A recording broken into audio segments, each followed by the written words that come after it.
Therefore, both in the starch and carbohydrate base of your diet and in your protein alternatives. A vast job of political education, citizen education, and therefore mobilization is a precondition of your ability to pursue an effective policy of domestic agriculture. I don't even need to talk about foreign exchange priorities, where you have the deep neo-colonialist instincts of a population that lives beside Miami, lives beside the massive impact of television advertising day in and day out. You have to deal with huge unconscious assumptions about the things to which people think they're entitled. And they're not just middle-class assumptions. They're very often working-class assumptions. If you cannot, therefore, mobilize people to understand that the latest blandishments of Madison Avenue must be resisted not as an act of anti-Americanism, but as the price of a national economic policy that makes sense, the doing without luxuries and the prioritizing of foreign exchange. There is a huge job of national political education that has to be done. And so one could multiply the examples. And most importantly, when you talk about the regional integration movement and the importance of the development of the practical examples of common economic action, the development of incremental factors of production regionally by regional economic planning, that is the sort of thing that is delightfully the subject of scholarly rhetoric. Nobody can spout it better than me, and I'm not even a scholar. And yet it is one of the hardest things to do in the world.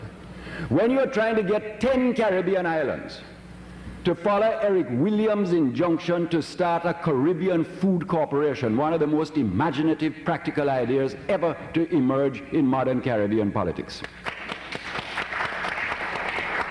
I wonder how much one realizes the formidable type of problem that you have to meet. If you're to make it work, 10, 11 sets of civil servants have got to accept a political direction that it is important.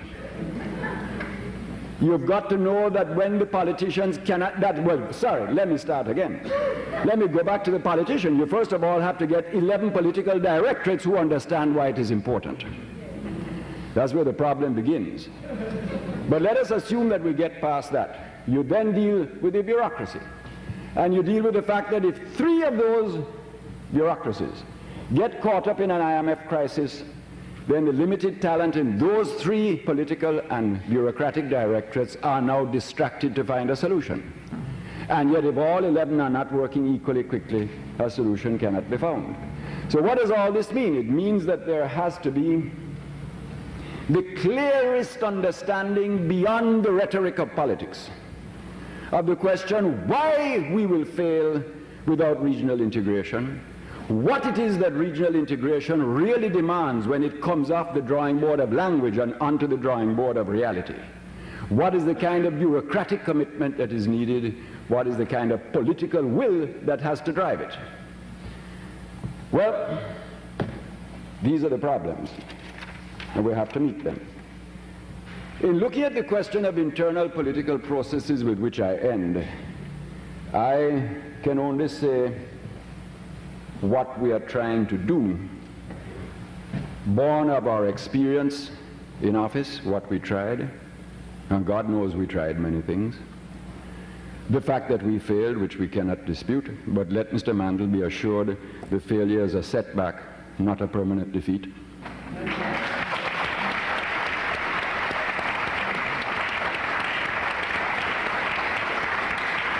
Even how we understand the significance of the Grenadian tragedy. What we have done is actually a continuation of what we began to do, but perhaps too late in the experiment, and that is to put what we hope is meaningful political education at the heart of our political process. That is the first, in our view, indispensable act. Secondly, in determining policy, if you will, programmatic platform, we now adhere to very strict participatory models, and they take the following form.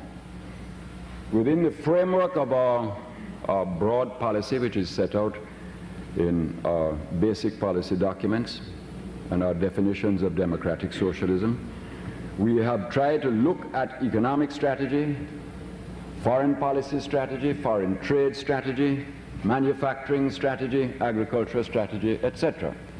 But in all of these, what we have done is to set up task forces that try to work out the most concrete programmatic proposals.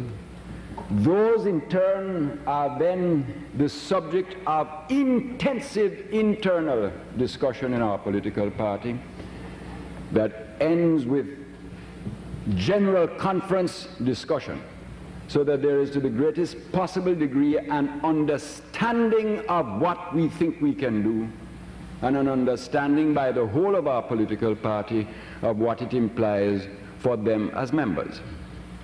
They are then required to discuss those things in our group formations, to discuss them in their communities.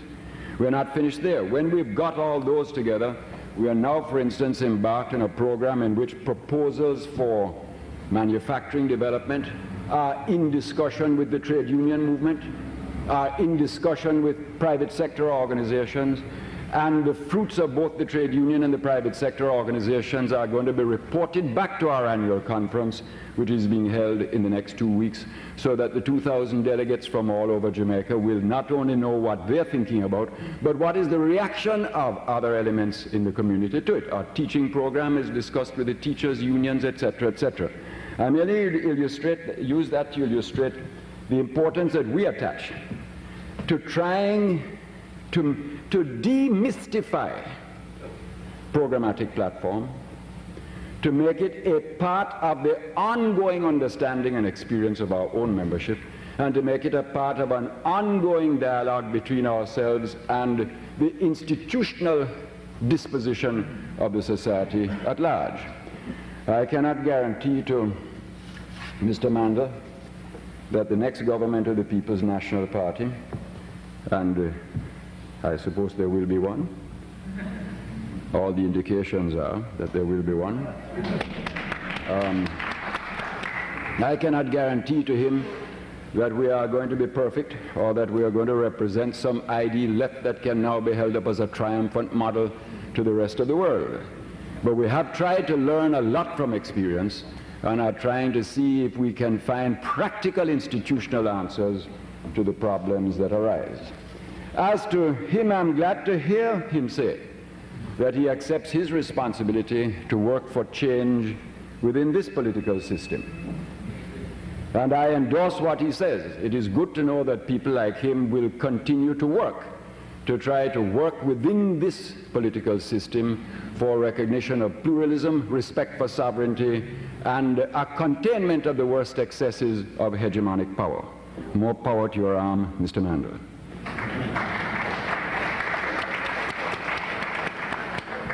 I hope also that we can address the international community when we say that those of you who run aid programs like representatives of social democracy in Europe must begin to consider cutting adrift from the present arrangement in which even aid programs for education are not given unless a country has the seal of approval of the International Monetary Fund.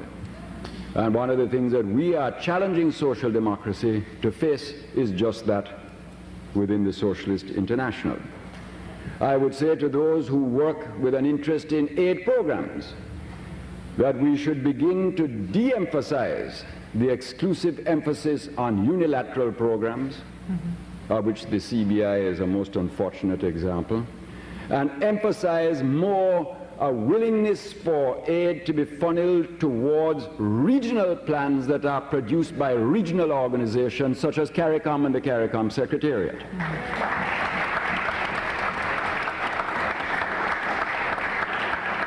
I hope that all of you will maintain the pressure for the new international economic order, because we well understand that it is hard to change Jamaica without changing the Caribbean, and hard to change the Caribbean without changing the world. I hope those pressures will be maintained. But in the last analysis, Brother Chairman, the struggle is ours and ours alone. We can be helped, we can be facilitated, but the real answer lies in the development of our own mature political processes, the understanding of the strategic imperatives which are necessary, and the willingness to develop the keenest sense of tactics so that we can move forward with our agenda at all times. I thank you.